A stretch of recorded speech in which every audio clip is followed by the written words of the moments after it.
بسم اللہ الرحمن الرحیم انا اعطیناک الکوثر فصل لربک وانحر ان شانئک هو الابتر۔ اے نبی ہم نے آپ کو خیر کثیر عطا کیا۔ اس خیر کثیر میں یوں تو یہ کہ حوض کوثر وہ بھی اسی میں شامل ہے، لیکن یہ کہ اس پر آپ کو 25-30 قول مل جائیں گے۔ قرآن سب سے بڑا خیر کثیر ہے، بہت بڑا خیر کثیر۔ حکمت، ومن یؤت الحکمت فقد اوتی خیرا کثیرا، جس کو حکمت اور دانائی دے دی گئی اس کو تو خیر کثیر دے دیا گیا۔ تو ہم نے آپ کو وہ سب کچھ عطا کر دیا ہے اور بہتات کے ساتھ عطا کر دیا ہے، جو انسان کی انسانیت کے لیے، اس کے لیے یوں سمجھیے کہ ترہ امتیاز بن سکتا ہے۔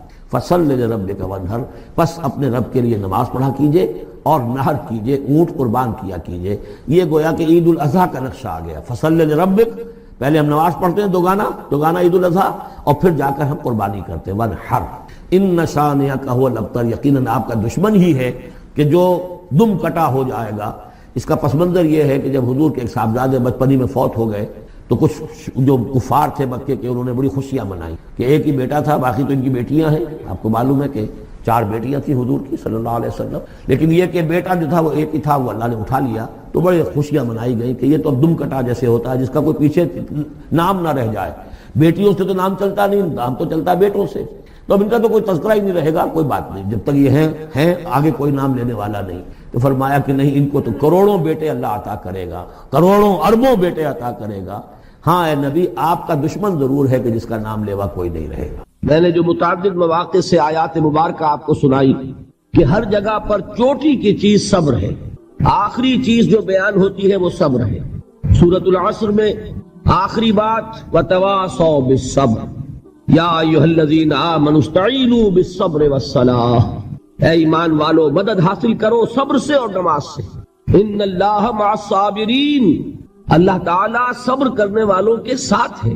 اور پھر آگے چل کر وبشر الصابرین الذین اذا اصابتهم مصیبۃ قالوا انا للہ وانا الیہ راجعون، اے نبی بشارت دیجئے، خوشخبری دیجئے ان صبر کرنے والوں کو کہ جن پر جب بھی کوئی تکلیف یا مصیبت نازل ہوتی ہے تو وہ کہتے ہیں کہ ہم اللہ ہی کے ہیں اور اللہ ہی کی طرف ہمیں لوٹ جانا ہے۔ صبر کا مفہوم ہے اپنے آپ کو تھامنا، روکنا، برداشت کرنا، تحمل کرنا، اور جو بھی اپنا ایک طے شدہ مقصد ہے کسی بھی مخالفت سے بددل ہوئے بغیر، کسی بھی تکلیف یا مصیبت سے ہراساں ہوئے بغیر اس کی طرف پیش قدمی کیے چلے جانا۔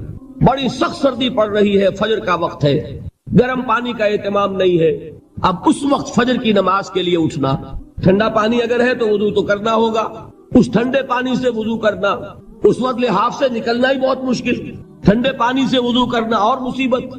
یہ جب تک انسان میں صبر کا مادہ نہ ہوگا ممکن ہی نہیں۔ اس کو کہیں گے صبر علی الطاعہ، اطاعت پر صبر کرنا۔ ناگواری محسوس ہو رہی ہے لیکن اس ناگواری کو برداشت کرتے ہوئے انسان اللہ کے حکم کے اوپر جمع رہے، اللہ کے حکم پر عمل کرے۔ یہ کیا ہے؟ یہ صبر ہے۔ اگر یہ صبر نہیں ہے تو ظاہر بات ہے کہ انسان اللہ کے اس حکم پر عمل نہیں کر سکے۔ صبر کا مادہ نہیں ہوگا تو آپ کام نہیں کر سکیں گے۔ اور اسی کا ایک دوسرا رخ ہے، جب آپ دعوت حق کے لیے کھڑے ہوں گے پہلا قدم کیا آتا ہے؟ استہزاء، تمسخر، مذاق اڑانا، جس کی میں مثال اب دینا چاہتا ہوں محمد الرسول اللہ صلی اللہ علیہ وسلم کی شخصیت سے۔ دیکھیے ہم کیا اور ہماری بساط کیا، ہم کیا مبلغ ہوں گے، کیا داعی ہوں گے، ہمارے اپنے دامن پر داغ ہوتے ہیں، لیکن یہ کہ محمد الرسول اللہ کے دامن پر کوئی داغ تھا؟ ان کو تو سارے مکے والے الصادق الامین کہتے تھے، نہایت محبوب شخصیت تھے، ان کے لیے تو جا صادق جا الامین یہ الفاظ سننے میں آتے تھے، آنکھوں کا تارا۔ لیکن جب آپ نے دعوت اب شروع کی، اب قرآن مجید میں دیکھیے کسی نے کہا مجنون ہو گئے، دماغ خراب ہو گیا، پاگل ہو گئے، اجی شاعر ہیں، کچھ شعر جوڑ لیتے ہیں ہم پر دھوس جماتے ہیں۔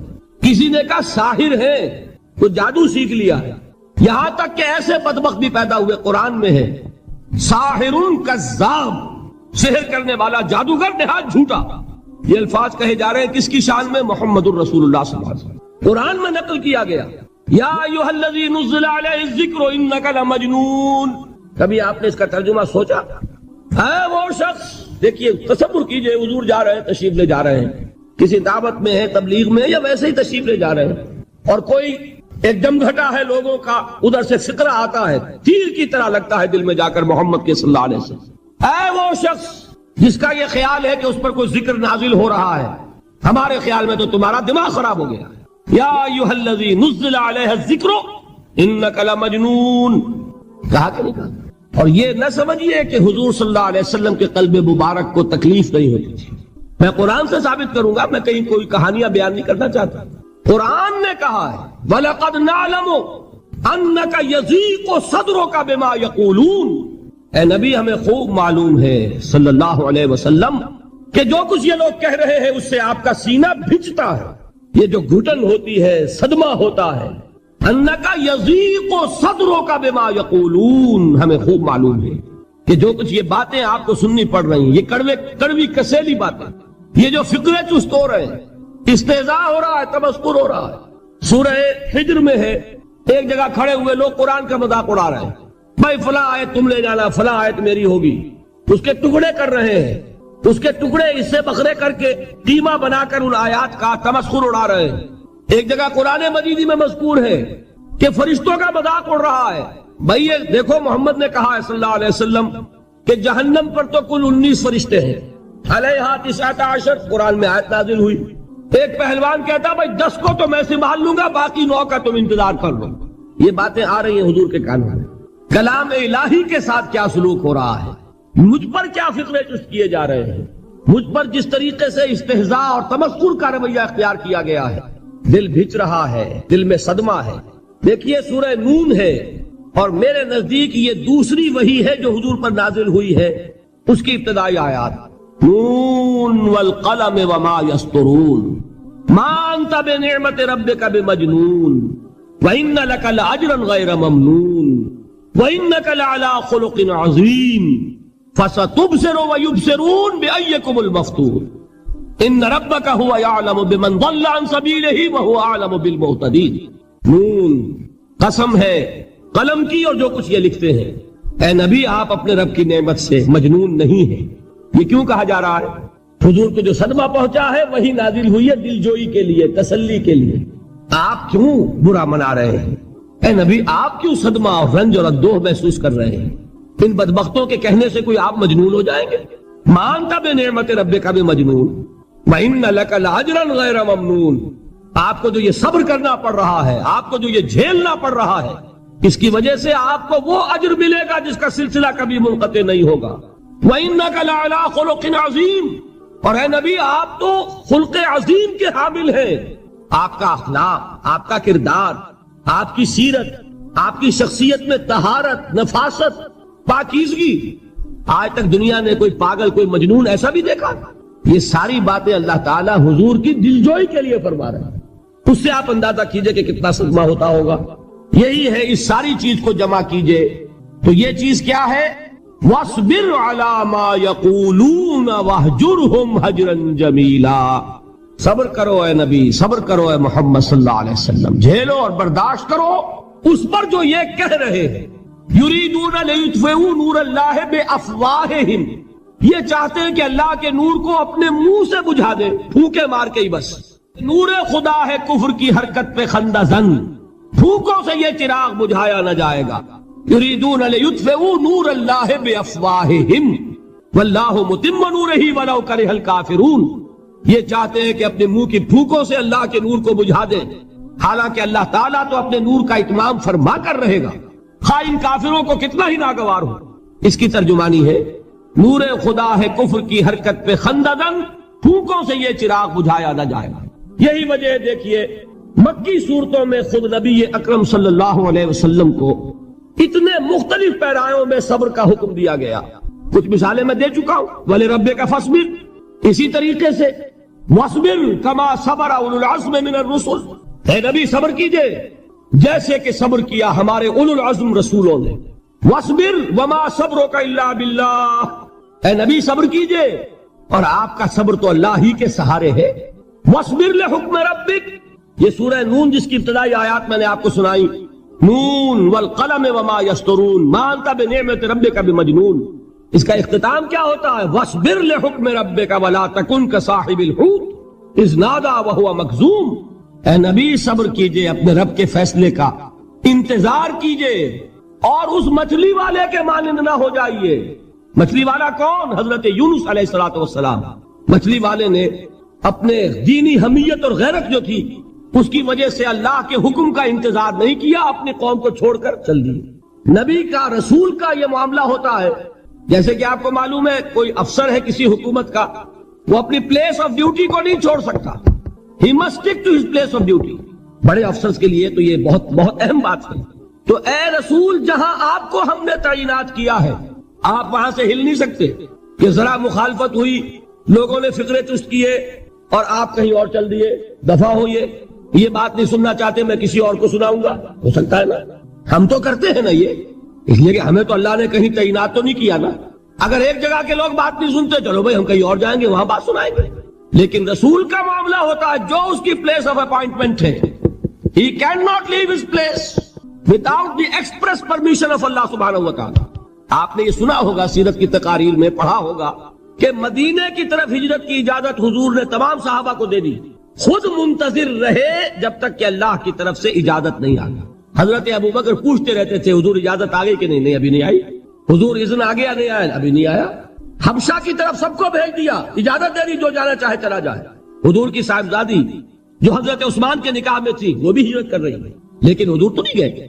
رسول نہیں چھوڑ سکتا اپنی جگہ کو، یہاں تک کہ تمام تقریباً صحابہ چلے گئے، حضور رہ گئے، حضرت ابو بکر رہ گئے، حضرت علی رہ گئے، اور حضرت ابو بکر پوچھ رہے ہیں بار بار اجازت آئی یا نہیں؟ نہیں ابھی نہیں آئی۔ حضرت عائشہ نے واقعہ بیان کیا کہ ایک روز اچانک دوپہر کے وقت ہم نے دیکھا کہ حضور نے اپنے پورے جسم کو ڈھانپا ہوا ہے، چہرے کو بھی کپڑے میں ڈھانکا ہوا ہے اور تشریف لا رہے ہیں۔ یہ اس میں تعجب کی بات یہ کہ عرب میں آج بھی آپ کو معلوم ہے کہ یہ چیز جو ہے ان کی روایات کے خلاف ہے کہ دوپہر کے وقت کوئی کسی سے ملنے جائے۔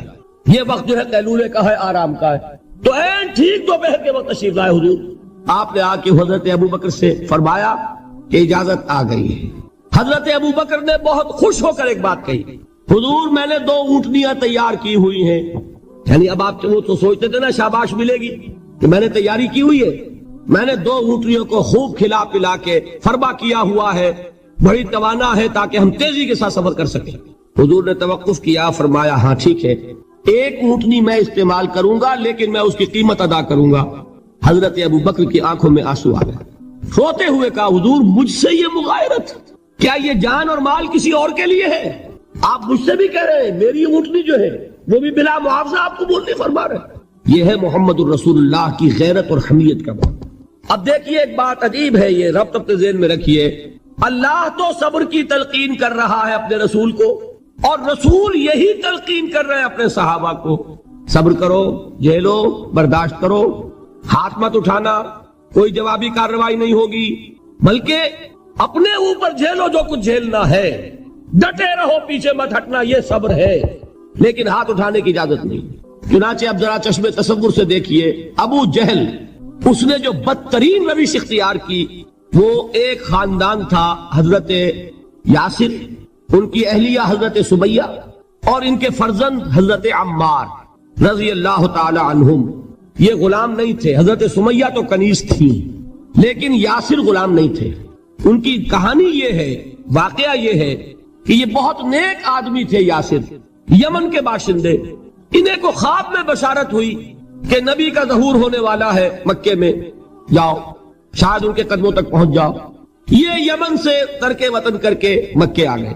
ابو جہل کا ایک چچا تھا، بہت شریف النفس انسان، اس کے ساتھ معاہدہ کیا حلیف بن کر، اور وہ مکے میں رہنے لگے۔ اس لیے کہ یہ نوٹ کر لیجئے، مکہ اس وقت ایک قبیلے کا شہر تھا، صرف قریش، یا قرشی رہ سکتا تھا وہاں یا قرشی کا حلیف، کہ اگر تو کسی قرشی نے آپ کو امان دی ہوئی ہے تو آپ رہ سکتے ہیں مکے میں، ورنہ نہیں، یا تیسرے قرشی کا غلام، غلام تو ملکیت ہی ہے اس کی، جیسے بھیڑ بکری ہے کسی قرشی کی اسی طرح اس کے غلام ہے۔ یہ 3 کیٹیگریز تھی انسانوں کی مکے میں۔ اسی کو نوٹ کیجئے کہ جو بیچارے غلام تھے وہ سب سے زیادہ ستائے گئے، اس لیے کہ غلاموں کے تو حقوق ہی کوئی نہیں تھے۔ بلال غلام تھے، ابو فقی غلام تھے، زنیرہ ایک کنیز تھی، ان کو جو ماریں پڑی ہیں اس کا آپ کو معلوم ہے۔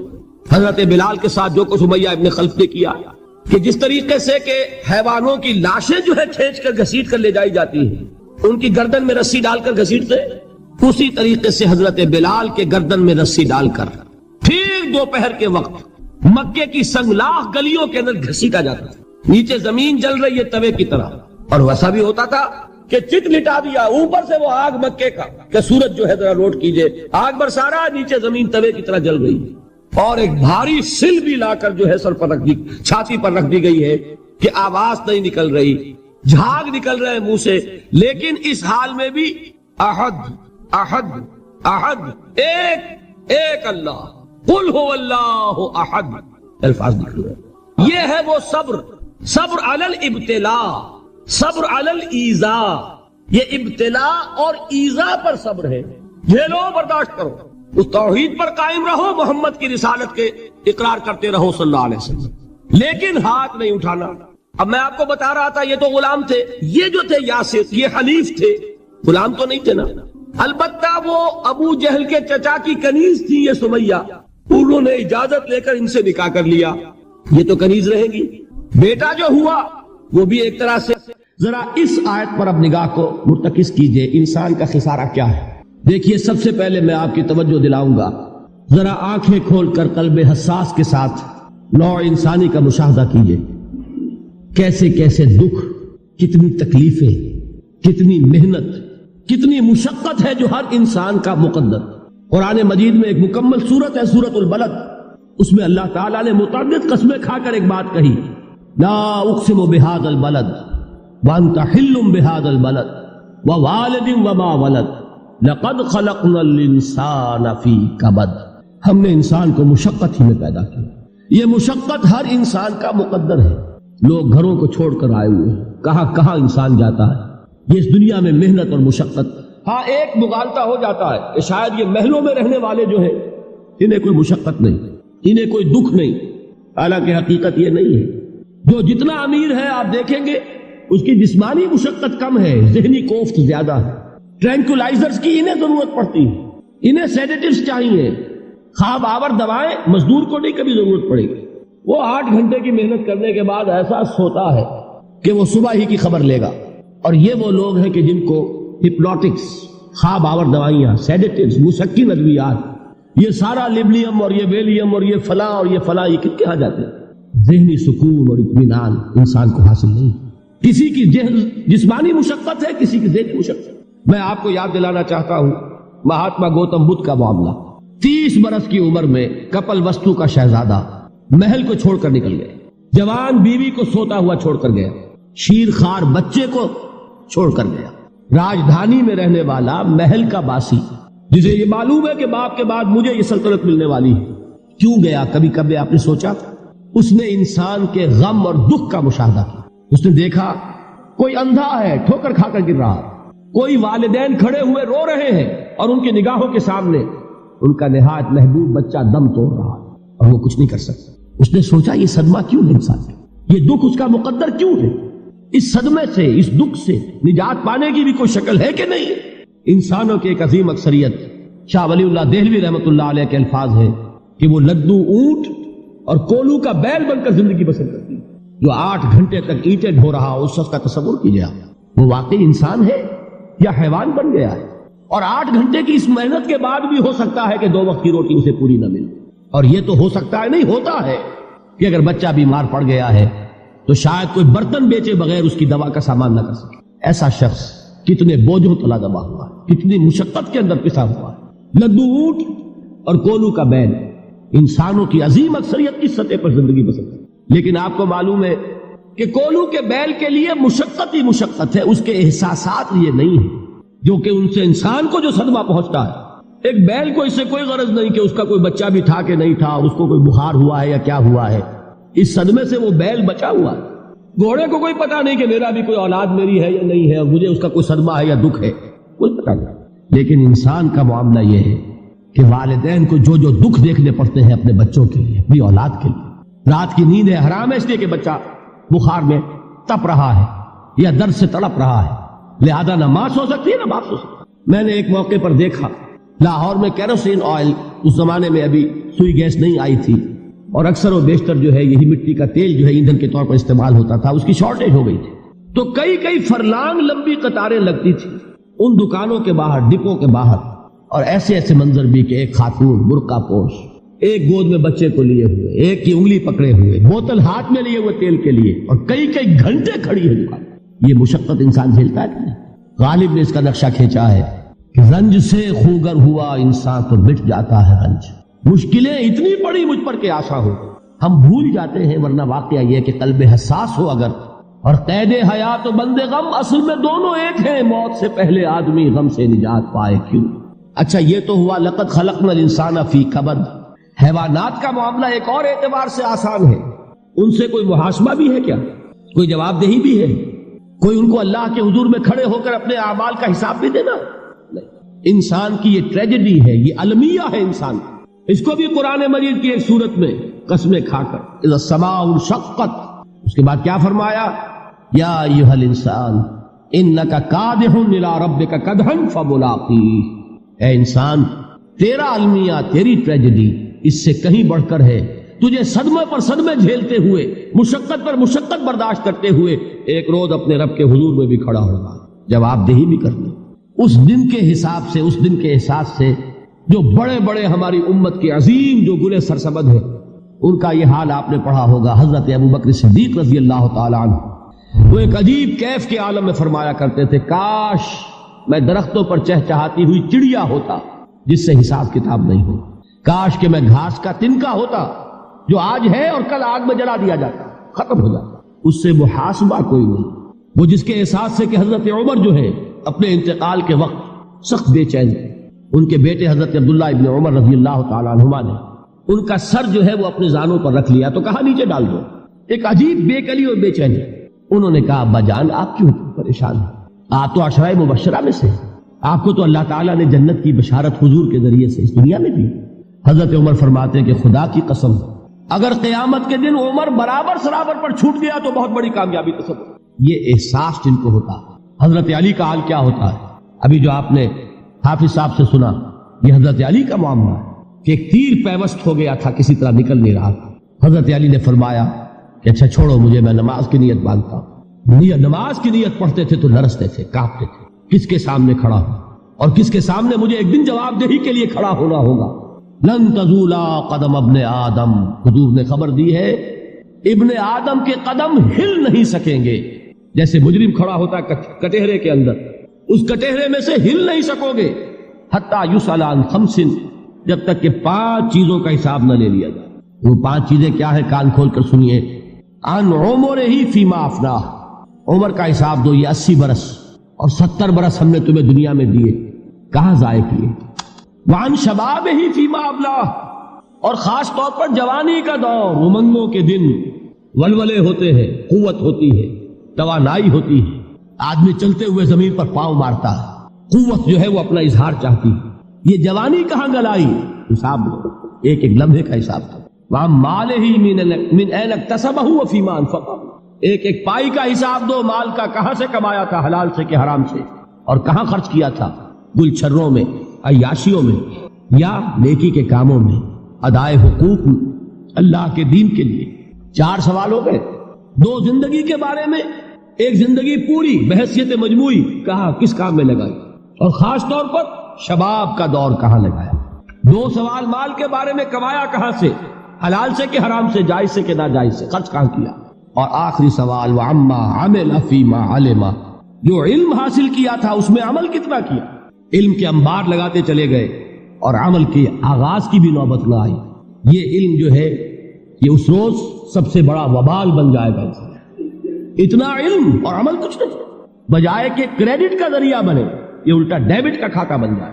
یہ جواب دہی کا احساس ہے کہ جس کی وجہ سے انسان کی ٹریجڈی جو ہے وہ دوہری ہے۔ کوئی حیوان اتنے بوجھ تلے نہیں، مشقت کی، محنت کی، اس زندگی میں ختم ہوئے، اس کے بعد کوئی محاسبہ نہیں۔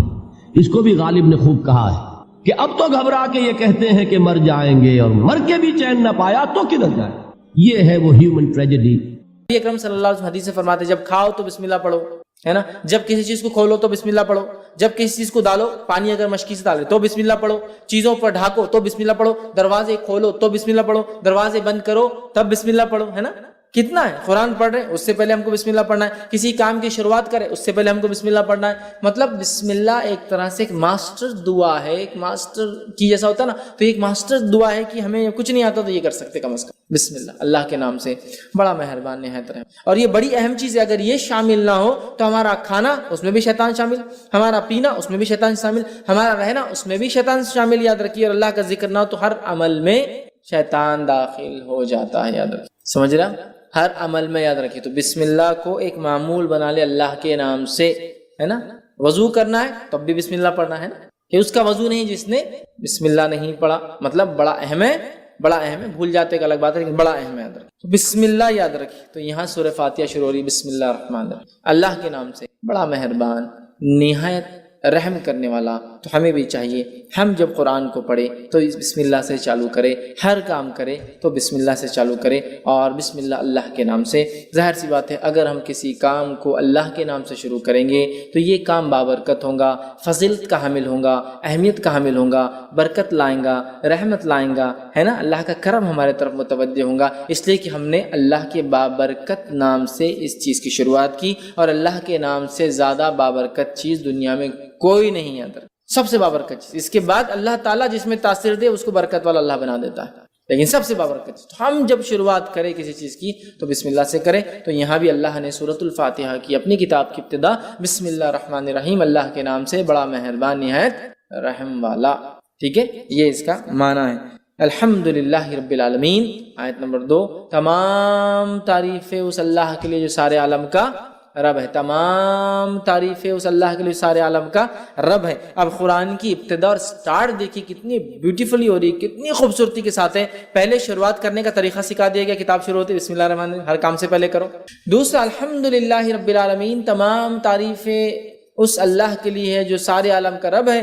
تعریف حمد کرنے یا حمد کسی کی جائے تو وہ صرف اللہ کی ذات ہے، یہ بتا دیا گیا. اور اللہ رب العزت کون ہے، انٹروڈکشن بھی آ جا رہا ہے دوسری آیت کے اندر، الحمدللہ رب العالمین، تمام تعریفیں اس اللہ کے لیے جو سارے عالم کا رب ہے. مطلب اللہ تعالیٰ کوئی لوکل، علاقائی، ٹرائبل یا ریجنل گاڈ نہیں ہے. جس رب کی ہم تعریف کر رہے ہیں وہ رب سارے عالم کا رب ہے، جس کی ہم تعریف کر رہے ہیں. سارے عالم، سارے عالم، عالم جو کچھ وجود میں ہے سب عالم، جو کچھ وجود میں سب عالم میں. تو تمام تعریفیں اس اللہ کے لیے جو سارے عالم کا، تمام چیزیں جو وجود میں لائی ہے اس نے، ان سب کا رب.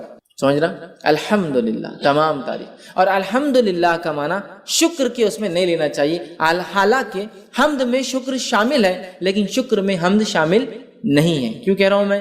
جنرلی اردو اسپیکنگ میں کیا ہوتا ہے ہمارے پاس، الحمدللہ کا معنی کیا لیتے ہیں ہم لوگ؟ اللہ کا شکر ہے. اب پرابلم کیا ہوتی ہے، ہم میں شکر شامل ہے لیکن شکر میں ہم شامل نہیں ہے. سمجھ رہے آپ؟ جیسا کہ اگر میں کہہ رہا ہوں شکریہ بھائی صاحب آپ نے میرا کام کیا، لیکن ضروری نہیں میں اس کی تعریف کروں، میں پسند بھی نہیں کرتا ہوں اس کو، نہیں شکریہ ادا کرتا ہوں. حمد میں شکر شامل ہے، شکر میں ہم شامل نہیں ہے. اگر ہم اردو زبان کے اعتبار سے اس کا معنی اللہ کا شکر ہے، جیسا کہ لوگ کھانا کھاتے ڈکارائی تو الحمدللہ پڑھتے ہیں، اس کے علاوہ بہت کم پڑھتے ہیں. حالانکہ الحمدللہ کے تعلق سے اس کی فضیلت ہے، لا الہ الا اللہ افضل الذکر، الحمدللہ افضل الدعا، حدیث کے الفاظ، افضل الدعا، سب سے افضل دعا الحمدللہ، سب سے افضل دعا الحمدللہ. تو بہرحال اس کا معنی تمام تعریفیں، تمام شکر اللہ کے لیے نہیں ہے، تمام تعریف. چونکہ شکر کے اندر حمد شامل نہیں ہوتی، حمد میں شکر شامل ہے، تو ہم اس کو تمام تعریفیں لے. اللہ کا شکر یہ معنی مت لے، ورنہ اللہ کا شکر معنی میں لیں گے تو پھر صرف اچھائی پہ بولنا پڑیں گا. اگر کوئی خیر ہم کو نظر نہ آیا تو ہم اس پہ الحمدللہ کیوں بولیں گے، الحمدللہ کیوں بولیں گے؟ جیسا کہ کوئی پیدا ہو گیا کسی کے گھر میں، بچہ پیدا ہوا تو کیا بولتے ہیں لوگ؟ الحمدللہ اللہ نے مجھے اولاد عطا کی. لیکن اگر کسی گھر میں کوئی مر گیا اور آپ نے کہا الحمدللہ تو آپ گئے، کیوں کہ معنی کیا اس میں لیا جا رہا ہے؟ تمام شکر ہے نا، شکر. تو یار یہ موت پہ تم بول رہے، جب کہ الحمدللہ تمام تعریف ہے. تو کوئی پیدا ہو بھی تو تعریف اللہ کی، کوئی بیمار ہو بھی تو تعریف اللہ کی، کوئی مر جائے بھی تو تعریف اللہ کی، دنیا میں خیر بھی آئے تعریف اللہ کی، شر بھی ہمارے اوپر آئے جو کہ آزمائش، تعریف اللہ کی، تعریف اللہ کی. یاد رکھیے چاہے حالات سے ہم جو بھی گزرے. تو الحمدللہ رب العالمین، تمام تعریف ہے اللہ کے لیے جو سارے عالم کا، عالم سے مراد ہر وہ چیز جو ایگزسٹنس میں، ہر وہ چیز جو وجود میں، انسانوں کا عالم، جنوں کا عالم، فرشتوں کا عالم، کیڑے مکوڑوں کا عالم، مچھلیوں کا عالم، جانوروں کا عالم، چرند پرند کا عالم، تمام چیزیں جو کچھ ہے، کائناتوں کا عالم. یاد رکھیے لا تعداد کائنات جو اللہ نے، تمام عالموں کو آپ دیکھیں تو آپ تعجب کریں گے. تمام تعریف ہے اس اللہ کے لیے، سارے عالم کا رب ہے، ان سب کو بنانے والا ہے. اس لیے کہ اگر اس عالم پہ کوئی غور کرے نا تو بنانے والے کی ذات پر خود ایمان لاتا ہے، جتنی چیزیں اس نے بنائی. اور رب کہتے ہیں عربی زبان میں رب کہتے اس ذات کو کہ جب جتنا ضرورت ہو اتنا دینے والا، اس کو کہتے رب. جب جتنا ضرورت ہو اتنا دینے والا، اس کو کہتے رب. بچہ ماں کی پیٹ میں ہے، جب جتنی ضرورت ہے اس کو وہاں دینے والا. ماں کی پیٹ سے نکل کے دنیا میں آ گیا، جب جتنی ضرورت ہے اس کو وہ چیز دینے والا. مطلب جو اس کی چیزیں ضرورت کی وہ چیزیں اس فراہم کر دے رہا ہے. سمجھ رہا؟ تو یہ ہوتا ہے رب، جو جب جتنا جیسے ضرورت ہو اتنا دینے والا. سمجھ رہے؟ نہ زیادہ نہ کم، جتنی آپ کو ضرورت ہے. تو الحمدللہ رب العالمین، تمام تعریف اس اللہ کے لیے ہے جو سارے عالم کا رب ہے. یاد رکھیے. اور عالم میں کیا کہوں، اگر ایک انسان رب کا انکار کرتا ہے، اگر عالم پہ بھی غور کرے تو رب پر ایمان لائے گا کہ نہیں بنانے والا ہے، اور اس نے ہر چیز کو اتنا دیا جتنی اس کو ضرورت تھی. یہ بڑی بات. تو قرآن کی ابتدا ایک یونیورسل میسج کے ساتھ ہو رہی ہے کہ یہ کتاب اس رب کی طرف سے آئی ہے جو سارے عالم کا رب ہے. یہ کوئی local God, regional God, tribal God کی بات نہیں ہو رہی. یہ ایک ایسے ڈیٹی کی، ایک ایسے پالن کرتا رچیتا کی بات ہو رہی ہے. یہ ایسے خالق کی بات ہو رہی بنانے والے کی جو سارے عالم کا بنانے والا ہے. سمجھ؟ تمام تعریفیں اس اللہ کے لیے جو سارے عالم کا رب ہے. اللہ سب کا رب ہے، یہ کوئی صرف مسلمانوں کا رب نہیں. یاد رکھیے یہ میسج سورہ فاتحہ شروع ہوتی ہے اللہ تعالیٰ نے کنوے کر دیا، اور سارے عالم کا کوئی علاقہ یا کوئی ایریا، کوئی ریس، کوئی قوم کا بھی نہیں. یاد رکھیے کہ یہ قوم کا ہے وہ قوم کا ہے، سارے عالم کا رب ہے. جو کچھ وجود میں اللہ ان کا رب ہے. ٹھیک ہے. الحمدللہ رب العالمین الرحمن الرحیم، بڑا مہربان نہایت رحم کرنے والا. یاد رکھیے. اب بڑا مہربان نہایت رحم کرنے والا، اس کا کیا معنی ہے؟ تو اس کے تعلق سے ایک مشہور روایت ہے، جامع ترمذی کی حدیث ہے، اور حدیث کے الفاظ ہیں کہ اللہ تعالیٰ فرماتا ہے کہ میں اللہ رحمان نے رحم کو پیدا کیا. رحم سمجھتے ہیں؟ یوٹرس، بچے دانی، ماں کے پیٹ میں جو حصہ ہوتا ہے، جو ایک بچے کے لیے سب سے محفوظ جگہ ہوتی ہے. یاد رکھیں، سب سے محفوظ جگہ رحم. اللہ فرماتا ہے میں نے رحم کو پیدا کیا اور اسی سے اپنا نام رحمان رکھا. رحم سے نام رحمان رکھا. جو اس کے رشتوں کو باقی رکھیں گا تو میں بھی اپنا تعلق اس سے باقی رکھوں، اور جو اس رحم کے رشتوں کو توڑ دیں گا تو میں بھی اس سے اپنا تعلق توڑ لوں. ایک روایت میں کہ اللہ نے رحم کو پیدا کیا اور اس کو عرش کے نیچے رکھ دیا. تو رحم نے اللہ سے دعائی دی، اللہ سے فریاد کی، مانگا، اے اللہ اے اللہ. تو اللہ نے بولا کیا بات ہے، کیا ہونا؟ تو کہا میرے سلسلے میں کیا معاملہ ہے، میرے سلسلے میں کیا معاملہ ہے جو میرے سے باقی رکھے، مطلب پیدا رشتوں کو باقی رکھے، اور جو توڑے کیا معاملہ ہے؟ تو اللہ نے کہا جو تیرے رشتوں کو باقی رکھیں گا میں بھی اس سے رشتہ باقی، جو توڑ دیں گا میں بھی اس سے رشتہ. تو رحم خوش ہو گیا، پھر سیٹسفائیڈ ہو گیا کہ میرا حق ادا ہو گیا. تو اللہ نے رحم پیدا کیا. صلہ رحمی اسی سے صلہ جوڑنا، رحمی رحم کے رشتوں کو جوڑنا، تعلقات کو جوڑنا، رشتہ داریوں کو باقی رکھنا. ٹھیک ہے. دینی بنیاد پر رشتے توڑے جا سکتے ہیں، لیکن انسان بنا کوئی شرع عذر کے رشتے نہ توڑے جیسے آج کل ہوتا ہے. بہرحال تو اللہ نے رحم پیدا کیا، رحم سے نام لیا رحمان. اور علماء لکھتے ہیں رحمان اور رحیم ایک ہی اس کی اصل ہے، ایک ہی اصل ہے. رحیم رحم اس کی اصل ہے، یہ دونوں لفظ اسی سے آتے ہیں. رحمان اللہ کا رحم گریٹر ڈگری میں، رحیم اللہ کا رحم کرنا جس کو کہیں گے کنڈیشنل ڈگری میں. کیسے؟ اللہ بارش برساتا ہے، جب بارش برستی ہے ایک علاقے میں تو مسلم اور غیر مسلم، ایمان والا اور کافر، ماننے والا نہ ماننے والا، شکر کرنے والا نہ شکرے، سب پر برستی، سب فائدہ اٹھاتے. رحمان انکنڈیشنل رحم. اور رحیم کنڈیشنل رحم. اللہ تعالیٰ روز قیامت صرف مومنوں پہ رحم کریں گا، کافروں پہ نہیں کریں گا. سمجھ رہا؟ تو رحمان گریٹر ڈگری میں رحم، کوئی اس کے لمٹ نہیں ہے. انسان کتنا ہی کفر کرے اللہ سے اللہ معاف کرتے رہتا ہے. رحیم آخرت میں صرف اللہ تعالیٰ مومنوں پہ رحیم ہے، کافروں پہ رحم نہیں کرنے والا. یہ معنی ہے اس کا. الرحمن رحیم، بڑا مہربان نہایت رحم والا. اور رحمان اللہ کا یہ ایک ذاتی نام بھی یاد رکھیں. اور اللہ تعالیٰ نے اللہ کے بعد سمجھ لیجیے، اللہ کے بعد جس نام کو خود کے لیے لیا ہے وہ رحمان ہی یاد رکھیے، ہے نا. الرحمن علم القرآن، خلید اللہ عبید الرحمن، چاہے اسے اللہ کو چاہے رحمان کو. یہاں کا رحمان رحمان نہیں. تو اللہ کے علاوہ کوئی نام اگر اللہ نے اپنے لیے استعمال کیا قرآن میں تو رحمان ہے، تو بڑا اہم نام ہے. جس کو کہیں گے اگر اللہ کے نام یہ نگینے ہیں ایک تاج کے، تو اللہ سب سے بڑا ہے، تو رحمان اس کے بعد والا ہے. سمجھ رہا؟ تو رحمان اس کے ذاتی نام بھی ہے، رحیم صفتی نام بھی ہے. رحمان بہت رحم کرنے والا اور بڑا مہربان، سب کے لیے نہایت رحم کرنے والا، مومنوں کے لیے آخرت میں. تو اسی لیے کچھ علماء لکھتے ہیں رحمان دنیا کے اعتبار سے، رحیم آخرت کے اعتبار سے مومنوں کے لیے. صرف اللہ تعالیٰ کافر اور مشرک پہ رحم نہیں کرنے والا، اللہ تعالیٰ منافقوں پر، فاسق اور فاجروں پر رحم نہیں کرنے والا. یہ الگ بات ہے کہ جو کافر کفر اور شرک پہ مرے وہ تو ہمیشہ جہنم میں جلیں گے، کوئی رحم نہیں ہوگا. باقی لوگ جو فاسق فاجر تھے اپنے گناہوں کی سزا بھگت کر آ جائیں گے. تو رحم صرف ان پر جو ایمان کے تقاضوں کو پورا کر کے گیا تھا. سمجھ رہے ہیں؟ اور رحمان سب پر. تو اسی لیے علماء لکھتے ہیں رحمان دنیا کے اعتبار سے، رحیم آخرت کے اعتبار سے. اور اللہ رب العزت نے اس بات کو یوں بھی قرآن نے فرمایا سورہ نمبر 33 آیت نمبر 43 کے اندر کہا وَكَانَ بِالْمُؤْمِنِينَ رحیم، اور اللہ تو مومنوں کے لیے رحم کرنے والا ہے، مومنوں کے لیے رحم کرنے والا ہے، دوسروں کے لیے، لیکن رحمان ساری انسانیت کے لیے. اس بات کو ہم یاد رکھیں. ٹھیک، تو رحمان رحیم مالک یوم الدین، روز جزا کا، بدلے کے دن کا مالک، قیامت کے دن کا مالک. ٹھیک، قیامت دن کا مالک. اب کیا اللہ کے علاوہ کیا کوئی اور مالک ہے؟ تو اللہ یہ کیوں کہہ رہا ہے قیامت کے روز کا مالک؟ تو دنیا کا مالک ہے، آخرت کا مالک ہے. لیکن دنیا میں کہیں نہ کہیں کسی نہ کسی بنیاد پر ہم چھوٹے ہی ایک دم جس کو بنی اللہ کے مقابلے میں تو یہ دعویٰ کچھ بھی مان، لیکن کہیں نہ کہیں دعوے دار ہوتے یہ میرا ہے، وہ میرا ہے، میں یہاں کا بادشاہ ہوں، وہ وہاں کے مالک ہے نا، یہ فلاں کے مالک ہے، کچھ نہ کچھ ملکیت ہوتی ہے نا ہماری. لیکن آخرت میں کچھ بھی نہیں ہوگا. ہم ٹیسٹ سے گزر چکے، جو کچھ دیا گیا آخرت میں صرف اور صرف ہر چیز اللہ تعالیٰ کی. تو مالک یوم الدین روز جزا کا، اس کا ایک قرأت یہ ملک یوم الدین بادشاہ روز جزا کا، مالک روز جزا کا، دونوں کا معنی ہے. دونوں کا معنی کہ بادشاہ مالک بھی ہوتا ہے، سمجھ رہا، اور مالک تو اللہ کی ایک صفت بھی یاد رکھی الملک. تو بادشاہ روز جزا کا، تو مالک یوم الدین روز جزا کا مالک. روز جزا کا مطلب قیامت کے دن کا مالک. ٹھیک، اور مالک یہ معنی کو اگر ہم سمجھ گئے نا، مالک کی ملکیت کیا ہوتی ہے. جیسے کہ ایک آدمی شرک کرتا ہے تو وہ کیا کر رہا ہے ایکچولی؟ مالک اللہ رب العزت کی ملکیت میں کسی کو ایڈ کر رہا ہے لا کر، جبکہ اللہ اکیلا مالک ہے. بنانے والے نے اگر کوئی چیز بنائی تو کیا وہ پسند کریں گا اس کے گھر کے اندر کوئی اور آ کے اس کی باؤنڈری کے اندر کچھ بنائے؟ تو اللہ تعالیٰ بھی مالک. بادشاہ بھی پسند نہیں کرتا اس کی ملکیت میں کوئی آئے، اور مالک بھی پسند نہیں کرتا اس کی ملکیت میں کوئی آئے. تو بادشاہ ہے روز آخرت میں، قیامت کے دن کا اللہ تعالیٰ مالک. یوم الدین، یوم الدین وہ دن جس دن ترازو قائم ہوں گا، وہ دن جس دن لوگوں پہ انصاف ہوں گا، وہ دن جس دن لوگوں کے اچھے اور برے اعمال کے اعتبار سے فیصلے ہوں گے، وہ دن جس دن لوگوں نے جو اچھا کیا ان کو اس کا بدلہ، جنہوں نے برا کیا ان کو ان کے بدلے دیے جائیں گے. اس دن کا اللہ تعالیٰ مالک ہے. اور اس تعلق سے ایک روایت آتی ہے، صحیح بخاری اور صحیح مسلم کی روایت ہے، قیامت کے دن زمین اور آسمان اللہ تعالیٰ کے سیدھے ہاتھ میں لپٹے ہوئے ہوں گے، اور اللہ تعالیٰ ایک آواز لگائیں گا، اور آواز اس طرح سے ہوں گی انا الملک، آج میں بادشاہ ہوں. این الملوک الارض، کہاں ہے دنیا کے وہ بادشاہ؟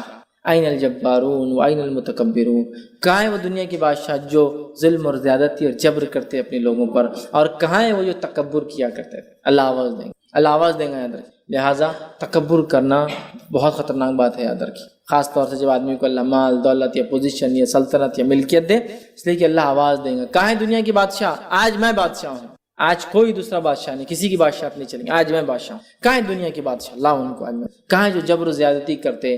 کہاں ہے وہ لوگ جو تکبر کرتے؟ تو اللہ تعالیٰ یاد رکھیے بدلے کے دن کا مالک ہے. اور اللہ رب العزت نے سورہ غافر سورہ نمبر 40 آیت نمبر 16 میں فرمایا لمن الملک اليوم للہ الواحد. آج کس کے لیے ملکیت ہے؟ صرف اس ایک اللہ کے لیے جو واحد ہے اور قہار ہے. سمجھ رہے ہو؟ تو آج قیامت کے روز کسی کی ملکیت نہیں ہوں گی، یاد رکھیں، اور زمین و آسمان اللہ کے سیدھے ہاتھ میں ہوں گے، یاد رکھیں. اور اللہ تعالیٰ کہیں گا کہاں ہے دنیا کی بات؟ آج میں بادشاہ. سمجھ رہے ہیں بات کو؟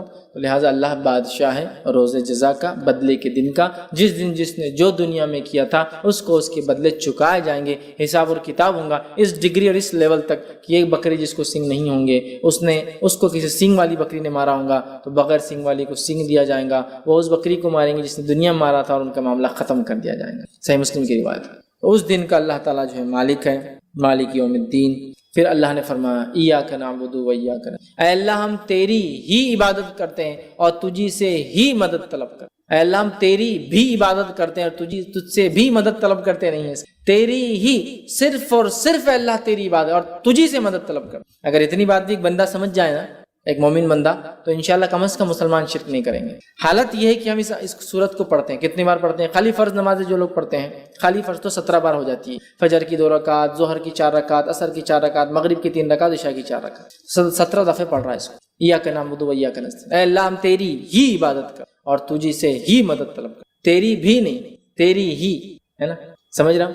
جیسا کہ مثال کے لیے اگر میں کسی سے کہوں، میں اپنے بھائی سے کہہ رہا ہوں، میں اپنی والدہ سے کہہ رہا ہوں، ٹھیک، کہ میں آپ سے بھی محبت کرتا ہوں، اور ایک ہے میں آپ سے ہی محبت کرتا ہوں. جب آپ سے ہی کہہ رہا ہوں تو اس کا مطلب کوئی اور شریک نہیں اس محبت، اور آپ سے بھی کہہ رہا ہوں تو مطلب بہت لوگ شریک. تو یہاں جو صیغہ ہے تیری ہی عبادت کرتے، تجھی سے ہی مدد طلب کرتے ہیں، تیرے علاوہ کسی کی عبادت نہیں کرتے، اور تیرے علاوہ کسی سے مدد طلب نہیں کرتے کسی بھی قسم. یہ معنی ہے، یاد رکھیں. اور اس آیت کو ہم دیکھیں تو پہلی 4 آیتیں اللہ کی تعریف حمد و ثنا تھی. یہ آیت 2 حصوں میں تقسیم.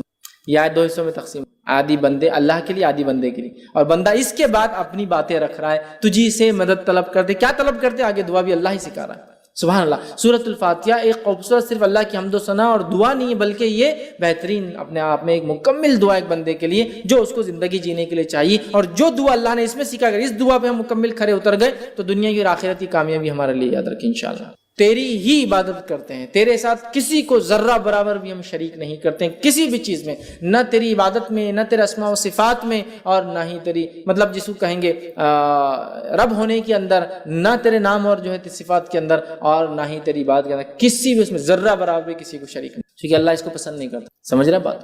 تو اللہ تیری ہی عبادت کرتے ہیں، تجھے سے ہی مدد طلب کرتے ہیں، اور کیا اس کے بعد مدد طلب کر رہے ہیں، کیا دعا ہم اللہ سے کر رہے ہیں؟ اللہ تعالیٰ نے خود وہ دعا بھی سکھا دی، تو ایاک نعبد و ایاک نستعین اہدنا الصراط المستقیم، اے اللہ ہمیں سیدھے راستے پر چلا، اے اللہ ہمیں سیدھے راستے پہ چلا، صراط کہتے ہیں راستہ، مستقیم سیدھا راستہ، اے اللہ ہمیں سیدھے راستے پہ چلا۔ اب سیدھے راستے کی ہم دعا کرتے ہیں اہدنا الصراط المستقیم، اب یہ سیدھے راستے میں ہم کیسے چل پائیں گے بتائیے مجھے؟ اہدنا الصراط المستقیم، سیدھا راستہ دکھا، یہ سیدھا راستہ کیا ہے؟ میں جو راستے مجھے وہی سیدھا لگ رہا ہے، آپ جو راستے آپ کو وہ سیدھا لگ رہا ہے، دنیا کا ہر انسان جس راستے اس کو لگا وہی طریقہ وہی سیدھا راستہ ہے۔ کون بتائیں گا سیدھا راستہ کیا ہے؟ میں شرک بدعت کر رہا ہوں مسلمان کہہ کے اپنے آپ کو صراط مستقیم پہ ہوں، سب کو باقی گمراہ سمجھ رہا ہوں، ہے نا؟ میرا حال یہ ہے کہ میں شرک کر رہا ہوں اور صراط مستقیم بھی سمجھ رہا ہوں، آپ سب کو گمراہ کہہ رہا ہوں۔ آپ کا حال یہ، آپ بھی کچھ تو بھی نیا کر رہے ہیں، اپنے آپ کو صراط مستقیم۔ منافق کا حال یہ کہ منافق بھی دل میں کفر رکھ رہے، ظاہر ایمان کا بتا رہے، اور وہ بھی سمجھ رہے سیدھے راستے۔ تو ہمیں سیدھا راستہ دکھا، اسٹریٹ پاتھ، سیدھا راستہ، صراط مستقیم۔ صراط مستقیم پہ ہم کیسے قائم رہیں گے؟ اس تعلق سے ایک جامع ترمذی کی بڑی بہترین جو ہے روایت ہے وہ میں آپ کے سامنے رکھتا ہوں کہ صراط مستقیم کیا ہے۔ جامع ترمذی کی روایت ہے، نبی اکرم صلی اللہ علیہ وسلم فرماتے ہیں اللہ تعالیٰ تمہارے لیے ایک مثال دیتا ہے، مطلب حدیث قدسی یہ بھی۔ پھر آپ نے فرمایا مثال ایک سیدھے راستے کی، صراط مستقیم مثال ایک سیدھے راستے کی ہے، سیدھا راستہ ہے، اور اس راستے کے دونوں جانب دیواریں کھڑی ہوئی، کیا ہے؟ والز، دیواریں، ان دیواروں کے اندر دروازے ہیں، ان دروازوں پر پردے لگے ہوئے، دیواروں میں دروازے ہیں، دروازوں پر پردے لگے ہوئے، اور ایک انسان، ایک آواز دینے والا سامنے، جو راستے کے سامنے ایک دروازہ ہے، مطلب راستہ جا رہا وہاں ایک دروازہ ہے، اس کے سامنے راستے پہ نیچے کھڑے کا آواز ہے لوگو میری طرف آؤ، اے لوگو میری طرف، اور دوسرا ایک کھڑا ہوا ہے جو آواز دینے والا، وہ اوپر کھڑا ہے، مطلب دروازے کے اندر ایک کھڑا ہے، ایک اوپر کھڑا ہے۔ جب کوئی انسان اس سیدھے راستے پہ چلتے چلتے وہ پردہ ہٹانے کی کوشش کرتا ہے، وہ جو دروازوں پہ پردے ہیں نا ہٹانے کی کوشش کرتا ہے، اوپر والا آواز دیتا ہے اے بندے اس طرف مت جانا ورنہ تو اس سے گزر جائیں گا، اے شخص تجھ پہ ہلاکت ہو، اس پردے کو مت ہٹانا ورنہ تو اس سے گزر جائیں گا۔ پھر آپ نے فرمایا یہ سیدھا راستہ صراط مستقیم ہے، یہ اسٹریٹ جو راستے کی بات صراط مستقیم، اس کے دونوں جانب جو دو دیواریں اللہ کی حدود ہے، لمیٹیشنز ہے، اس کے باہر بھی نہیں، اس کے باہر بھی نہیں، اس کے بیچ میں چلنا ہے، ود ان دس باؤنڈریز، یہ لمیٹیشنز ہے۔ اس میں جو دروازے بنے ہوئے تھے یہ اللہ کی حرام کردہ چیز ہے، اس پہ جو پردے لگے تھے تم کو بتا دیا گیا کہ یہ حرام ہے، بتا دیا گیا حرام ہے، جانا نہیں۔ بیچ میں جو آواز دینے والا کہتا ہے لوگو میری طرف آؤ، میری طرف آؤ، تم صراط مستقیم پہ رہو گے، وہ قرآن ہے، کہتا ہے لوگو میری طرف آؤ، تم صراط مستقیم پہ، وہ قرآن ہے۔ اور اوپر جو آواز دینے والا ہے، جب وہ آدمی پردہ ہٹانے کی کوشش کرتا ہے، حرام چیز کی طرف جانے کی کوشش کرتا ہے، تو آپ نے فرمایا وہ جو اوپر والا آواز جو دیتا ہے ایک مومن کا سچا دل ہے جو سب سے پہلے حرام چیز پر اس کے خلاف گواہی دیتا ہے، ارے مت کرو غلط ہے۔ مومن کا سچا دل ہے جو سب سے پہلے خود بولتا ہے ارے مت کرو وہ غلط ہے۔ تو صراط مستقیم پہ ہم کیسے قائم رہیں گے؟ امت مسلمہ صراط مستقیم پہ کیسے قائم رہیں گی؟ قرآن کے ذریعے میرے بھائی۔ اب قرآن کو چھوڑ کے باقی سب طریقوں پہ انسان چلیں گا تو کیا صراط مستقیم پہ قائم رہیں گا؟ نہیں، اس لیے کہ صراط مستقیم ایک سیدھا راستہ ہے، لیکن اس راستے میں بہت سارے شارٹ کٹس بھی کھلتے ہیں، لیکن سارے شارٹ کٹ جہنم میں جاتے ہیں۔ ابن ماجہ کی روایت ہے، نبی اکرم صلی اللہ علیہ وسلم ایک صحابی کا انتقال ہوا، تشریف فرماتے خبر کھودی جا رہی تھی، آپ نے ایک ٹہنی جھاڑ کے ہاتھ میں لی اور وہ مٹی میں خبر کی ایک سیدھی لکیر ماری اور اس پہ دائیں بائیں جانب اور لکیریں ماری اور کہا یہ بیچ کا راستہ صراط مستقیم، یہ میرا راستہ، یہ بیچ کا راستہ صراط مستقیم ہے، یہ میرا راستہ ہے۔ اور اس میں جو دائیں اور بائیں جانب لکیریں جا رہی ہے یہ صراط مستقیم پر شیطان بیٹھے ہوئے ہیں جو لوگوں کو گمراہی کی طرف بلاتے ہیں۔ تو صراط مستقیم پر شیطان بیٹھا ہوا ہوتا ہے۔ بہت سارے لوگ بولتے ہیں مسلمان اگر ایک ہے، قرآن ایک ہے، کتاب ایک ہے، کلمہ ایک ہے، نبی ایک ہے، سب چیز ایک ہے، تو پھر ان میں اختلاف کیوں؟ ان میں اختلاف تو یاد رکھیے شیطان ان کے پیچھے جو صراط مستقیم پر ہے نا، شیطان انہی کے پیچھے جو صراط مستقیم ہے انہی کو تو بہکائیں گا اور بھٹکائیں گا، باقی لوگوں کو تو پہلے گمراہ کر چکا اور اطمینان کے ساتھ آرام کر رہا ہے۔ سمجھ رہے بات؟ تو اختلاف تو ہم میں ہی ہوں گا نا، کیوں؟ اس لیے کہ ہم صراط مستقیم پہ اور شیطان یہ نہیں چاہتا ہے. سمجھا؟ تو سیدھی جو صراط مستقیم ہے نا، اسٹریٹ پاتھ، یہ راستہ ایسا نہیں ہے کہ بالکل آپ اس پہ ایک بار آ گئے تو زندگی بھر اہدنا الصراط المستقیم، اے اللہ ہم سیدھی راستے چلا. تو کوئی ایک آدمی جب اسلام قبول کر لیا اپنے آپ سے سوال کر سکتا ہے کیا میں سیدھے راستے پہ نہیں ہوں؟ پھر کیوں مجھے دعا کرنے لگایا جا رہا ہے روز اہدنا الصراط المستقیم، اہدنا الصراط المستقیم، اہدنا الصراط المستقیم؟ کیوں دعا کرنے لگایا جا رہا ہے؟ اس لیے کہ صراط مستقیم پہ آنے کے بعد ہی بھٹکنا سب سے اصل کام ہے شیطان کا، صراط مستقیم پر آنے والوں کو ہی بھٹکانا. باقی کو تو لگا چکا، باقی کو جہنم کے راستے لگا چکا. منافق جہنم کے راستے لگ چکے، کافر جہنم کے راستے لگ چکے، مشرک جہنم کے راستے لگ چکے. ایمان کی طرف آئیں گے تبھی پیچھے پکڑیں گا وہ کہ اب اس کو میں بھٹکاؤں. سمجھ رہے؟ اسی لیے ہم کو ایمان والا ہونے کے ناطے تکبر نہیں کرنا ہے کہ جنت میں جائیں گے، اس لیے کہ ہمیں صراط مستقیم پر مرنے تک دعا کرنا ہے اللہ ہمیں صراط مستقیم پر قائم رکھے. ایمان لانے کے بعد ایک آدمی سوچ سکتا ہے کیوں دعا کرنے لگا جا رہی سیدھے راستے پہ چلا؟ اس لیے کہ اب خطرہ زیادہ ہے ہمارا جس کو کہیں گے جہنم میں جانے کا. اس لیے اب شیطان ہمارے پیچھے ایڑی چوٹی کا زور لگا دے گا کہ ہمیں لے. سمجھا؟ اور جہاں وہ شرک نہیں کرا سکیں گا تو چھوٹے چھوٹے گناہ کرا کے خوش رہیں گا. نبی اکرم صلی اللہ علیہ وسلم نے فرمایا کہ اب اس علاقے میں، عرب کے علاقے میں شیطان مایوس ہو چکا ہے کہ اس کی کبھی عبادت ہوگی. اب مایوس ہو گیا، اب نہیں ہوتی، لیکن وہ تم سے چھوٹے چھوٹے گناہ کروائیں گا جن کو تم معمولی سمجھ کے کرو گے اور وہ اس میں خوش ہو جائے، سیٹسفائیڈ ہو جائے. تو جہاں اب شرک نہیں ہو سکتا وہاں صغائر کر کے سیٹسفائیڈ ہے. جہاں وہ شرک کروا سکتا تو پہلے ہی اٹیک کرتا ہے. اس لیے ہم کو ہر روز سکھایا جا رہا ہے اہدنا الصراط المستقیم، اہدنا، اے اللہ ہمیں سیدھے راستے پہ چلا، سیدھے راستے. کیوں؟ کہ صراط مستقیم سے بھٹکانے کے لیے شیاطین بیٹھے. اہدنا الصراط، اے اللہ ہم سیدھے راستے چلا. صراط الذین انعمت علیہم، اس راستے پر چلا جن پر تیرا انعام ہوا، جن پر تیرا انعام ہوا. یاد رکھیں، جن پہ تیرا انعام ہوا، تیری نعمتیں تو نے برسائی، جو تیرے پسندیدہ بندے تھے. انعام ان پہ ہوں گے نا اللہ کے جو پسندیدہ بندے تھے. تو اہدنا الصراط، سیدھے راستے پہ چلا. اور کس کے راستے پہ چلا؟ مطلب اس سے پہلے کون تھے جو سیدھے راستے پہ چلے؟ وہ انعام والے لوگ. اہدنا الصراط المستقیم، سیدھے راستے پہ چلا. ان کے راستے پہ چلا جن پہ تیرا انعام ان پہ ہوا جو سیدھے راستے پہ چلے تھے. وہ کون تھے؟ من النبیین، وہ انبیاء تھے، والصدیقین، اور سچے لوگ تھے، والشہداء، اور شہید تھے، والصالحین، اور نیکوکار تھے، وحسن اولئک رفیقا، جو قرآن کی ایک آیت کا ہی حصہ یاد ہے نا. ایک لمبا واقعہ اس کے پیچھے بہرحال، لیکن انعام والے لوگ کون ہیں یہ آیت کے اندر بتا دیا گیا. وَمَن يُطِعِ اللَّهَ وَرَسُولَهُ فَأُولَٰئِكَ مَعَ الَّذِينَ أَنْعَمَ اللَّهُ مِنَ النَّبِيِّينَ وَالصِّدِّيقِينَ وَالشُّهَدَاءِ وَالصَّالِحِينَ وَحَسُنَ أُولَٰئِكَ رَفِيقًا، کہ جو اللہ اس کے رسول کی اطاعت کریں گا تو وہ ہوں گا روز قیامت ان کے ساتھ، من النبیین، انبیاءوں کے ساتھ، والصدیقین، سچوں کے ساتھ، والشہداء، شہیدوں کے ساتھ، والصالحین، اور نیکوکاروں کے ساتھ، وحسن اولئک رفیقا، اور کیا ہی بہترین ساتھی. سمجھا؟ انعام کس پر ہو؟ 4 لوگوں پر، انبیاءوں کے طریقے پہ ہم کو چلنا ہے، اور بالخصوص نبی اکرم صلی اللہ علیہ وسلم کے طریقے، چونکہ آخری نبی جو ہمیں دیے گئے ہیں. وصدیقین، اور سچوں کے طریقے پہ، جس طرح سے ابوبکر الصدیق سچے انسان تھے، سارے دنیا نے جھٹلایا، آپ نے اقرار کیا. سارے لوگ عرب کے ہنس رہے تھے کہ محمد کہہ رہے ہیں، جو مشہور واقعہ ہے کہ آپ کو لقب صدیق کیوں ملا، وہ یہ تھا کہ سارے لوگ ہنس رہے تھے کہ محمد صلی اللہ علیہ وسلم رات کے حصے میں کل گئے اور جا کر مسجد اقصیٰ سے پھر آسمانوں کا سفر کر کے آئے. دیکھو محمد، نعوذ باللہ، محمد صلی اللہ علیہ وسلم تمہارا ساتھی، کسی نے ابوبکر صدیق سے کہا تمہارا ساتھی جو ہے نعوذ باللہ پاگل ہو چکا ہے کہ وہ یہ کہہ رہا ہے کہ رات کے حصے میں مسجد اقصیٰ جو کہ 1 مہینے کا سفر، اس کے بعد آسمانوں کا سفر کر کے آیا ہے. ابوبکر صدیق رضی اللہ عنہ نے کہا کیا محمد صلی اللہ علیہ وسلم یہ بات کہہ رہے؟ تو کہا پھر میں اس کو مانتا ہوں، وہ جا کر آئے. صدیق سچا مطلب تصدیق کرنے والا، سچ کو ماننے والا. صدیقین جیسا ابوبکر صدیق اور دیگر سچے لوگ تھے. والشہداء، اور شہید، جس طرح سے عمر ابن خطاب رضی اللہ عنہ، جس طرح سے عثمان ابن عفان رضی اللہ عنہ، جس طرح سے علی بن ابی طالب رضی اللہ عنہ، جس طرح سے حمزہ بن عبد المطلب رضی اللہ عنہ، اور جس طرح سے ایک لمبی فہرست ہے شہداء کی. اور والصالحین، اور جو نیک لوگ ہیں، اللہ کے نیک بندے ہیں. یہ وہ 4 لوگ ہیں کیٹیگریز جن پہ اللہ کا انعام ہوا. یہ سب ایمان کے بعد والی چیز ہے. ایمان لائے وہ سارے تقاضوں کو پورا کرنے والے، لیکن ایمان کی بلندیوں کو چھونے والے، جس میں انبیاء جن کے درجے تک ساری انسانیت بھی مل جائے تو ایک نبی کے ایمان کے برابر یہ درجے تک نہیں پہنچ سکتی، وہ تھے. اور اس کے بعد ان کے راستے پہ ہمیں چلنا ہے، بالخصوص نبی اکرم صلی اللہ علیہ وسلم کے طریقے پہ. اور پھر وہ صدیقین، وہ سچے لوگ ہیں جو تصدیق کرتے تھے حق کی ہر دور اور زمانے میں.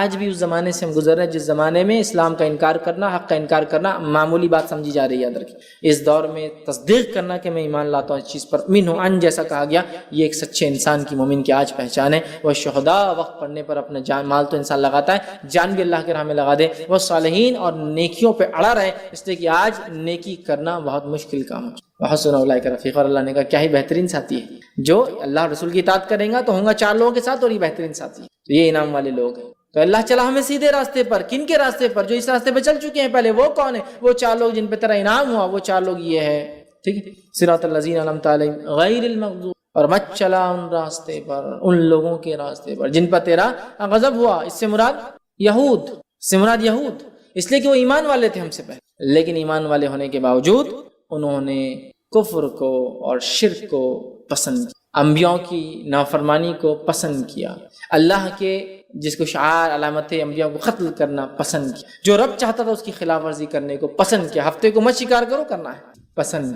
سمجھ رہے آپ؟ نافرمانیوں کو پسند کیا، اطاعت کو چھوڑ دیا. یہود، ان پر اللہ کا غضب ہوا، اور یہود کی خصوصیت رہی جو ان سے کہا گیا وہ پیچھے رہے اس کے. اور اللہ رب العزت ان سے وعدہ کر چکا قیامت تک یہودیوں کو اللہ تعالیٰ آزماتا رہے زبردست عذاب سے. ہر صدی میں ان پہ عذاب آتا ہے الملک، ہر دور میں ان پر ایک صدی میں عذاب آتا ہے، زبردست اللہ عذاب لاتا ہے چونکہ ان کی سرکشیاں اتنی زیادہ ہیں. تو کہا غیر المغضوب، چلا انعام والی راہ پر، مت چلا ان لوگوں کے طریقے پر جن پر تیرا غضب ہوا. یہاں مراد یہود ہے. ولا الضالین، اور ان کے طریقے پہ مت چلا جو تیرے راہ سے بھٹک گئے. یہاں مراد نصارہ، اس لیے کہ ایک یہودیوں کو دیے گئے انبیاء انہوں نے قتل کیا انبیاء کو بے حرمتی، اور ایک دیے گئے نبی نصارہ کو انہوں نے خدا بنا دیا. مطلب دونوں ہی الگ الگ ڈائریکشن میں بھاگے، ایک حد سے پیچھے رہ گیا تو ایک حد سے آگے بھاگ گیا. جو ان کی رائٹس تھے، جو ان کا حق تھا، وہ چھوڑ کر ایک نے اتنا دیا کہ بولے یہ تو اللہ ہی ہے نبی کو، اور ایک نے کیا کیا؟ نبیوں کو قتل کیا جا رہا ہے دھڑلے سے. یہ نبی نے برابر فتویٰ نہیں قتل کر دو، ایک بات اپنے دل سے خلاف کی قتل کرا دو، مار دو. سمجھ رہا بات؟ تو بہرحال یہود نے انبیاء کو قتل کیا، معمولی سمجھا، اور نصارہ نے جو نبی ان کو دیے گئے عیسیٰ علیہ السلام خدا بنا دیا لے جا کر.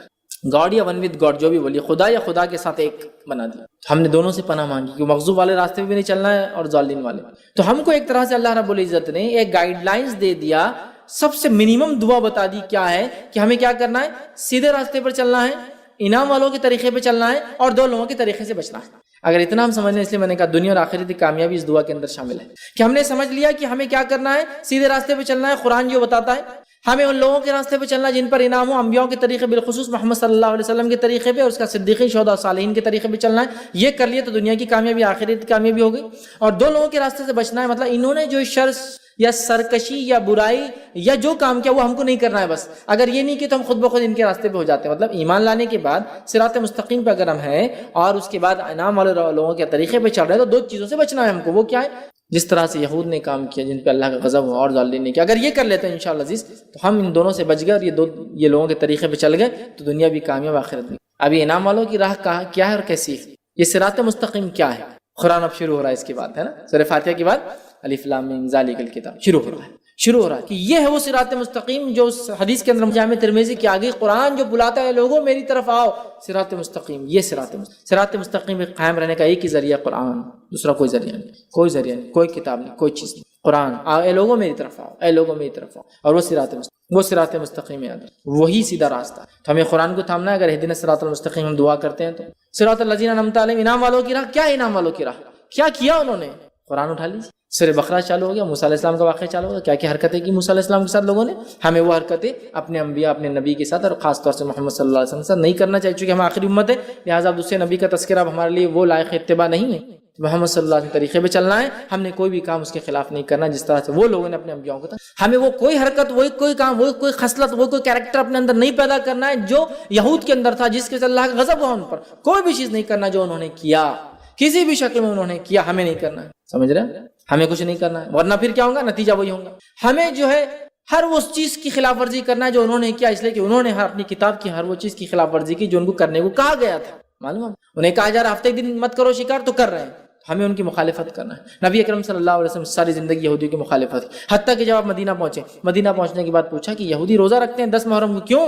تو کہا عید کا دن ہے، موسیٰ علیہ السلام کو اللہ نے آزادی دی تھی، فرعون کو غرق کیا تھا، بنی اسرائیل کے لیے خوشی کا دن ہے، انڈیپینڈنس ڈے تھا ان کا، خوشی کا دن. تو نبی اکرم صلی اللہ علیہ وسلم نے کہا موسیٰ علیہ السلام پر ہمارا حق زیادہ ہے ان لوگوں سے، ہم بھی روزہ رکھیں. آپ نے اعلان کیا. یہود خوش ہو گئے کہ محمد صلی اللہ علیہ وسلم بھی روزہ رکھ رہے ہیں. مطلب مشرکین مکہ پر اور دیگر لوگوں پر، عربوں پر ایک دھاک جمیں گی کہ محمد وہ کر رہے ہیں جو ہم لوگ کرتے ہیں پہلے سے. نبی اکرم صلی اللہ علیہ وسلم نے اعلان کیا اگر اگلے سال زندہ رہا تو میں ایک نہیں 2 روزے رکھوں گا. یہود نے کہا یہ آدمی کوئی ایک چیز تو جس میں ہماری مخالفت چھوڑے، کوئی ایک چیز تو. اب روزہ تھا اس میں بھی انہوں نے 2 رکھے. نبی اکرم صلی اللہ علیہ وسلم کوئی چیز میں ان کی جو ہے پیروی نہیں کی، ہر چیز میں مخالفت کی. آپ نے کہا یہود و نصارہ اپنے بالوں کو نہیں رکھتے ہیں، مطلب داڑھیوں کو، سر کے بال جب سفید ہوتے ہیں تو وہ مہندی نہیں لگاتے ہیں، تو مخالفت کرو ان کی، تم مہندی لگاؤ، مطلب دیکھنے دکھانے میں بھی ان کی شواہد اختیار نہیں کریں گے، وہاں بھی مخالفت کریں گے۔ نبی اکرم صلی اللہ علیہ وسلم نے ایک بار صحابہ سے کہا تم مجھے عیسیٰ علیہ السلام کی طرح جو ہے مت چڑھا دینا، غلو مت کرنا میری ذات میں اللہ کا بندہ اور اس کا نبی ہوں، بس یہ میری حیثیت ہے، میں اللہ کا بندہ اور نبی ہوں، عیسیٰ علیہ السلام کے جیسا مجھے اوپر مت چڑھا دینا، اتنا اوپر مت لے جانا، مطلب ایسا کچھ مت کرنا میرے ساتھ جو انہوں نے کیا کہ اتنا عزت، اتنا احترام، اتنا غلو کیا کہ جو ہے حد سے آگے لے کے چلے گئے عیسیٰ علیہ السلام۔ تو ہم دعا کریں اللہ ان دو کے طریقے میں چلانا، اور اللہ یہ دعا ہے، تو ہم دعا کریں اللہ میں سیدھی راستے میں، صراط الذین انعمت علیہم، انعام والے۔ صراط مستقیم کیا؟ آپ قرآن پڑھنا ہے تو بتائیں گا قرآن کیا ہے صراط مستقیم، اس کو نہیں پڑھتے لوگ بول رہے صراط مستقیم ہم۔ دوسرا انعام والوں کا طریقہ اور راستہ کیا ہے، یہ قرآن پڑھنا پڑے گا، وہ بتائیں گا انعام والوں کے واقعات، قصے۔ قرآن کیا ہے؟ انبیاء کے واقعات، نیک لوگوں کے واقعات، ایمان لانے والوں سے اللہ نے کیا سلوک کیا اور کیا بدلہ دیا، اور کافروں سے اللہ نے کیا، یہی تو سارا بھرا پڑا ہے واقعات کے اندر، ہے نا؟ تو یہ جاننا انعام والوں کی راہ کیا ہے۔ مغضوب غضب والے کون تھے، کیا حرکتیں کی، قرآن پڑھنا ہے تو پتہ چلے گا یہود نے کیا کیا، ضالین کیا کیا جو گمراہ ہوئے، پڑھنا پڑے گا قرآن، پتہ چل جائے گا انشاءاللہ، تو ہم بچ سکیں گے۔ تو یہ کام کر لیا تو دنیا کی کامیابی بھی انشاءاللہ ہماری ہے، اور آخرت میں بھی ہم انشاءاللہ ضرور کامیاب ہوں گے۔ تو یہ بہت مختصر سا ترجمہ میں نے سورۃ الفاتحہ کا آپ کے سامنے رکھا۔ بسم اللہ الرحمن الرحیم، ایک بار پھر دہرا دیتا ہوں، بسم اللہ الرحمن الرحیم، جو ہے اللہ کے نام سے جو بڑا مہربان نہایت رحم والا، الحمدللہ رب العالمین، تمام تعریف اس اللہ کے لیے سارے عالم کا رب ہے، الرحمن الرحیم، بڑا مہربان نہایت رحم والا، مالک یوم الدین، روز جزا کا مالک، روز جزا کا جو ہے اللہ تعالیٰ مالک، قیامت کے دن کا اللہ تعالیٰ مالک ہے، مالک یوم الدین، ایاک نعبد و ایاک نستعین، اے اللہ ہم تیری ہی عبادت کرتے ہیں، تجھی سے مدد طلب کرتے ہیں، ہر قسم کی عبادت صرف تیرے لیے کرتے ہیں، اور ہر چھوٹی چھوٹی چیز بھی تجھی سے مانگتے ہیں۔ اہدنا الصراط المستقیم، چلا ہم کو سیدھے راستے پر، چلا ہم کو حق کے راستے پر، اہدنا الصراط المستقیم صراط الذین انعمت علیہم، ان لوگوں کے طریقے پر جن پر تیرا انعام، فضل اور کرم ہوا، غیر المغضوب علیہم، ان لوگوں کے طریقے میں مت چلانا جن پر تیرا غضب ہوا، ولا الضالین، اور جو تیری راہ سے بھٹک گئے۔ اور اس کے بعد ہم دیکھتے ہیں آمین جو ہے صحابہ وغیرہ کہا کرتے تھے، آمین کا مطلب ہوتا ہے اے اللہ اس چیز کو قبول کر مانگ رہے ہیں، آمین کا معنی ہوتا ہے اللہ اس کو ایکسیپٹ کر، قبول کر ہم سے، آمین۔ تو بہرحال یہ چند باتیں تھی، یہ جو پیغام تھا سورۃ الفاتحہ کا، اور یہ مختصر سا اس کے فضائل اور ترجمہ تھا، تاکہ جس سورت کو ہم ہر نماز میں پڑھتے ہیں، اس کے بغیر کوئی نماز نہیں، حدیث میں اللہ صلاۃ لمن لم یقرأ بفاتحۃ الکتاب، بخاری کی روایت ہے، اس کی نماز نہیں سورہ فاتحہ نہ پڑھی۔ کیا معنی ہے سورت کا، بس میں نے اس مختصر سے وقت میں آپ کے سامنے معنی رکھنا مناسب سمجھا، تاکہ ہم لوگ اس کا معنی جب سمجھیں گے، جب نماز پڑھیں گے انشاءاللہ، تو پھر ذہن رہے گا جو ہم مانگ رہے دعا پہ کنسنٹریٹ ہم کر سکیں گے، جو ہم مانگ رہے الحمدللہ رب العالمین، تو جب دعا کریں گے تو ہمارا ذہن رہے گا کہ ہم کیا اللہ سے مانگ رہے ہیں، معلوم تو ہمیں وہ، ٹھیک ہے۔ بہت سارے لوگ سورۃ الفاتحہ پڑھتے ہیں لیکن ابھی نماز نہیں پڑھی کہ اس کی مخالفت کر رہے ہیں، اس لیے کہ جو پڑھا معلوم ہی نہیں کیا پڑھا، تو لہٰذا ہمیں چاہیے نہ ہی صرف سورہ فاتحہ بلکہ پورے قرآن کو ہم سمجھنے کی جو ہے کوشش کریں۔ اسی پہ اپنی بات